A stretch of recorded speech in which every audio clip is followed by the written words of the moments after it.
আনোয়ারকে নিয়ে বাড়ছে জলঘোলা। অনুশীলনের ডাকল মোহনবাগান। 4.5 কোটি দিচ্ছে ইস্টবেঙ্গল। আনোয়ার আলীকে নিয়ে জলঘোলা কাটছে না, তাকে ইমেল করে অনুশীলনে ডেকেছে মোহনবাগান। ইস্টবেঙ্গলের প্রস্তাবও রয়েছে প্রায় 4.5 কোটি টাকা।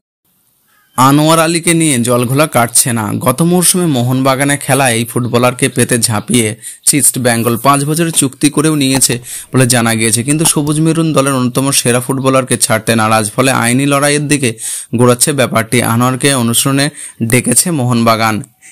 এদিকে আনোয়ার নিজেই নাকি মোহনবাগানের সঙ্গে লোনের চুক্তি ছিন্ন করার ইচ্ছা প্রকাশ করেছেন। ইস্টবেঙ্গল তাকে 5 বছরের জন্য 4 থেকে 4.5 কোটি টাকার প্রস্তাব দিয়েছে। পাশাপাশি দিল্লি এফসি ট্রান্সফার ফ্রি হিসেবে 2 বছর থেকে 2.5 বছর থেকে আনোয়ারের একটি ইমেলের স্ক্রিনশট ছড়িয়ে পড়ে সামাজিক মাধ্যমে।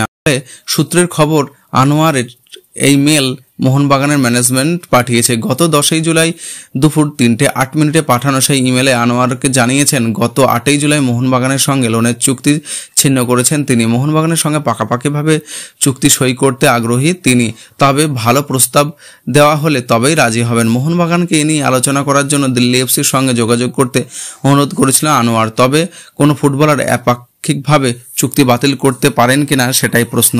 তার পরের দিন অর্থাৎ 11 জুলাই ইস্টবেঙ্গলের এক কর্তা চণ্ডীগড়ে গিয়ে আনোয়ারকে সই করাই বলে জানা গিয়েছে, তবে আইনি জটিলতা থাকার কারণে আনুষ্ঠানিকভাবে নাম ঘোষণা করতে পারছে না ইস্টবেঙ্গল।